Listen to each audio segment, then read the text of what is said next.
Hi. How's this September? I feel like it's been tough personally. And of course, if you're an American and a Christian, obviously, recent events, Charlie Kirk's murder, and then even just in my own church community, we've had difficulties. And it kind of got me thinking that, since the fall, has there ever really been a good month? Has there any been a time when something wasn't broken? I mean, that's why we need Christ, right? Because it is broken. We're in a broken world. I say as I almost lean back and topple my room divider background. Yeah, I wanted to make a video because I haven't made a video in a while. Hi. I'm doing okay. There's lots of things. Blah, blah, blah, blah, blah, blah.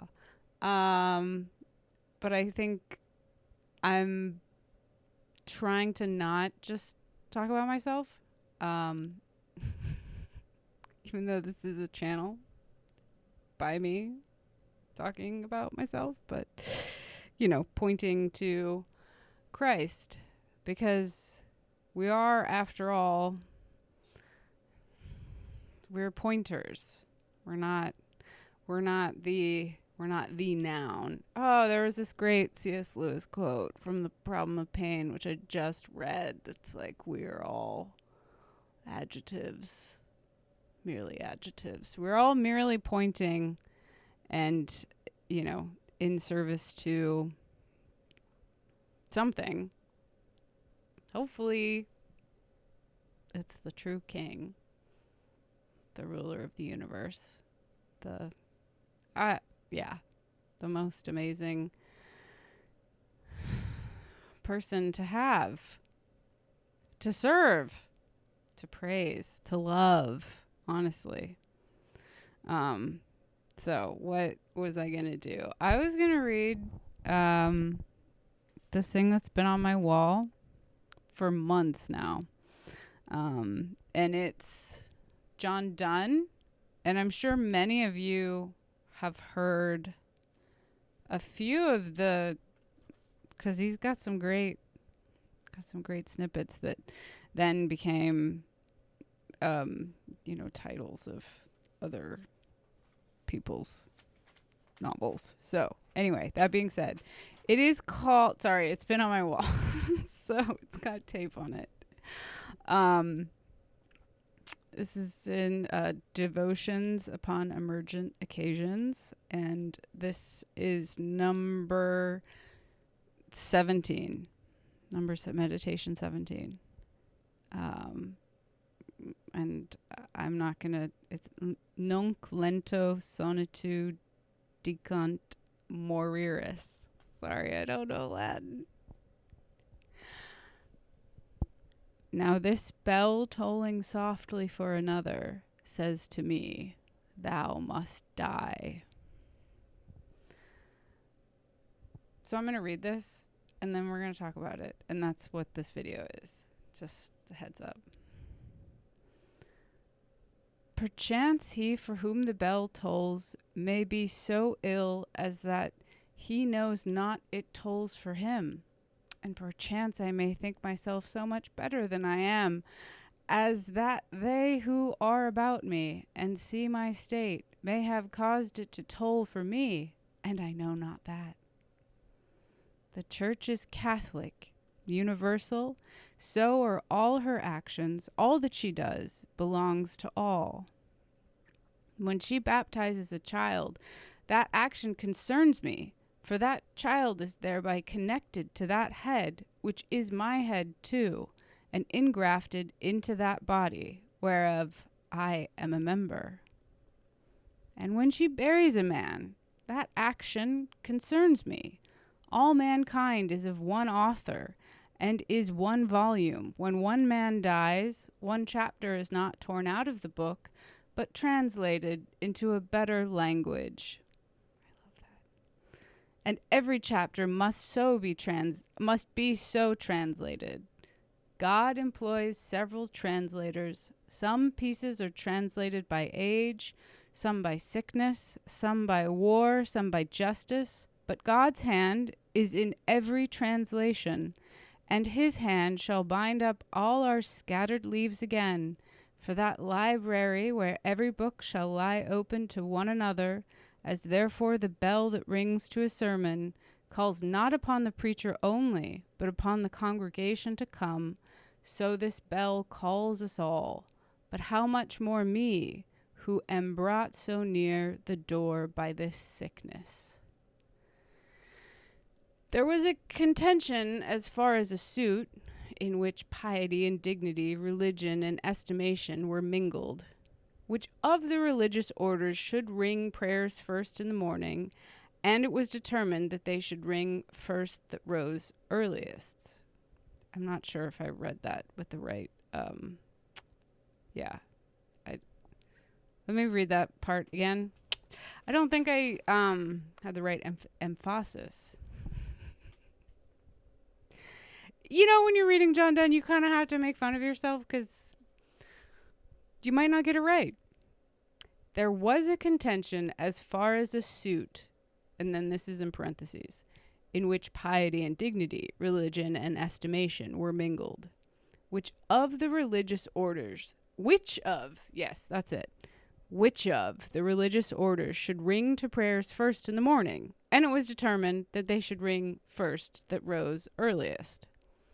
If we understood aright the dignity of this bell, that it tolls for our evening prayer, we would be glad to make it ours by rising early in that application, that it might be ours as well as his, whose indeed it is. The bell doth toll for him that thinks it doth, and though it intermit again, yet from that minute that occasion wrought upon him, he is united to God. Do you want me to read that again? The bell doth toll for him that thinks it doth, and though it intermit again, yet from that minute that occasion wrought upon him, he is united to God. He's talking about death. Who casts not up his eye to the sun when it rises? But who takes off his eye from a comet when that breaks out? Who bends not his ear to any bell, which upon any occasion rings? But who can remove it from that bell, which is a passing piece of himself out of this world? No man is an island, entire of itself. Every man is a piece of the continent, a part of the main. If a clod be washed away by the sea, Europe is the less, as well as if a promontory were, as well as if a manor of thy friends or of thine own were. Any man's death diminishes me, because I am involved in mankind, and therefore never send to know for whom the bell tolls. It tolls for thee. Neither can we call this a begging of misery or a borrowing of misery, as though we were not miserable enough of ourselves, but must fetch in more from the next house, in taking upon us the misery of our neighbors. Truly it were an excusable covetousness if we did. For affliction is a treasure, and scarce any man hath enough of it. No man hath affliction enough that is not matured and ripened by it, and made fit for God by that affliction. If a man carry treasure in bullion, or in a wedge of gold, and have none coined in current monies, his treasure will not defray him as he travels. Tribulation is treasure in the nature of it, but it is not current money in the use of it, except we get nearer and nearer to our home, heaven, by it. Another may be sick, and sick to death, and this affliction may lie in his bowels, as gold in a mine, and be no use to him, but this bell that tells me of his affliction digs out and applies that gold to me. If by this consideration of another's danger, I take mine own into contemplation, and so secure myself by making my recourse to God, who is our only security.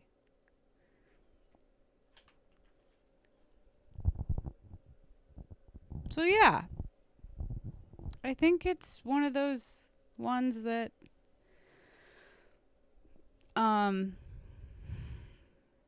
maybe, takes us outside of ourselves just a little. Takes me out of myself. Especially because I have spent, and I know I will spend, and only with the help of God will I not spend all my days of wallowing. I think I've been wallowing lately, and that is not only sinful, it's miserable. And I think now, a part of repenting from any sin, I think, sometimes there's sin that is obvious. You're stealing, or you're having an affair, or there's obvious things that you are sinful and that you need to repent of. But then there are these ones the ones that we do to ourselves. Those ones are so hard to repent of. Are you kidding me? Because that's the pride, right? That's where we are, where we've gone off just a little bit. Oh, I'm reading C.S. Lewis's space trilogy, Bent. Yeah, I finished Out of the Silent Planet in a day. And now I'm on Paralandra, which is great. It really helps my mind be silent, and it, just during the day occasionally. I am for October, I have a mind to try, and I've done this, well, I haven't done this recently, but some time ago, long time ago, in a galaxy far, far away, on a social media platform that I don't use anymore, after my cat Spooky died, who I have the tattoo of Spooky, you can see her name. I, for many months, it's just on this very self-destructive bender, and I came out of it, and then I say I came out of it, and I'm like, well, I kind of just did a bunch of other kooky stuff. But one thing that, at the very least, looking back, because this was long before conversion. I say long before, it was a few years before, but I decided I would make these stupid videos for Instagram every single day for a month. And that helped me so much. I think it's just the act of doing things. The path is the walk. It's not, I know that I get so stuck on before and then future, and especially right now, feeling so uncomfortable in my physical body, and not reacting to that in an extreme way on either end, on the end of on any, any kind of extreme is abuse.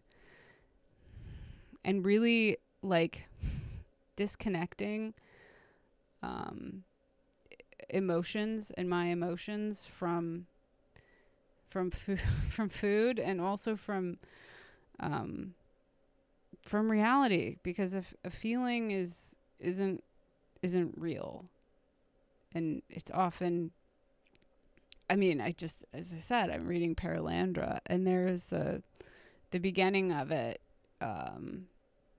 C.S. Lewis has a great sequence where he's, writing himself, but kind of going about writing what an attack, the powers and principalities. I do think that, yes, we are attacked.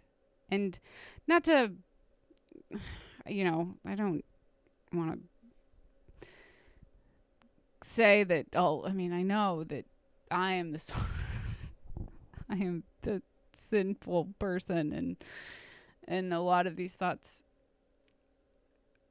do arise from the old man who is clinging on. But sometimes they do sort of come out of nowhere, and you're like, oh, what's going on? What are you? That I didn't think. Sorry, that's not really a complete idea. Anyway, this is another crazy, just scrambled egg video that was really just an excuse for me to read John Donne and, like, not talk about Charlie Kirk or the state of American evangelicalism, and sort of how, yes,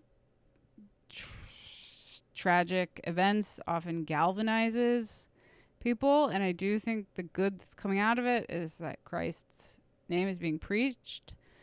But I think there is this weird flavor of legalism that just bums me out. It bums me out because the bell tolls for all of us. And it's always tolling because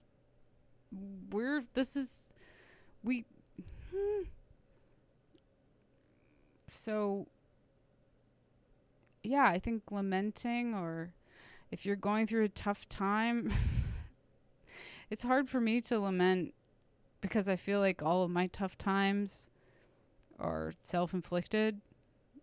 And sometimes I wish that I would get hit by a car. Because I think having like a physical problem would make it legitimate. But again, that's something that is in my own mind that is not really good or fruitful, because Christ is with us no matter what our affliction. And affliction does bring us nearer to God. My grace is sufficient for you. Weakness, my strength is made perfect in your weakness. That's in 2 Corinthians. My grace is sufficient for you.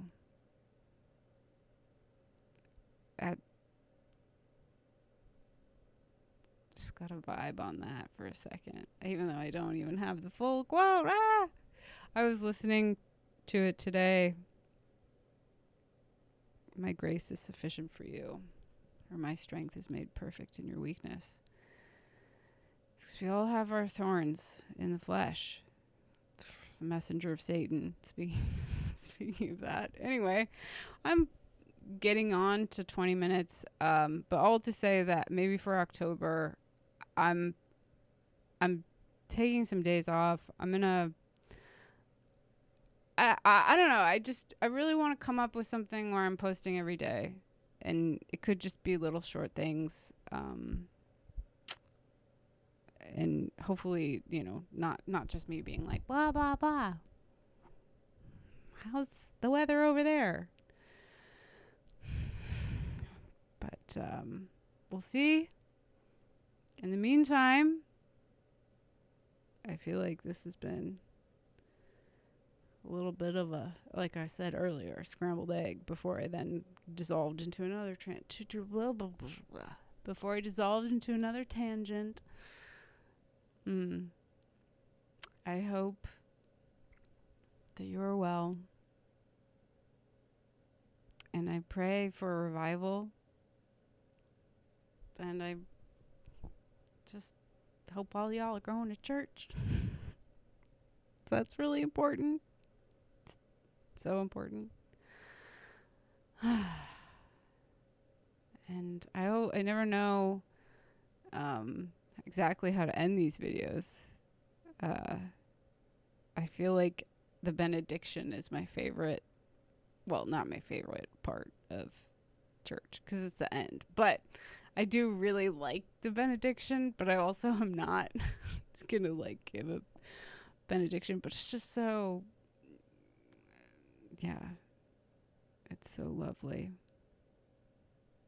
And I have it resounding in my head, but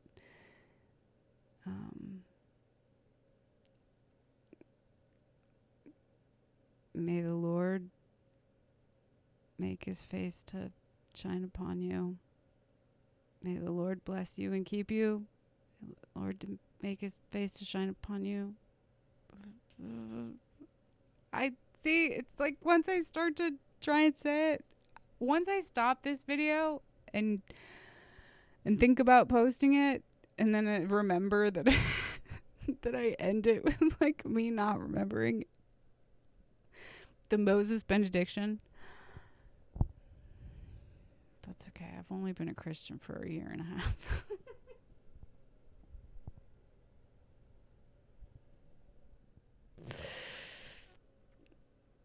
Greet each other with a holy kiss. Anyway, have a good day and have a good rest of your week, and we'll see you soon. Now this bell tolling softly for another says to me, thou must die. It's not a cheerful ending, but John Donne. All right. Bye, guys.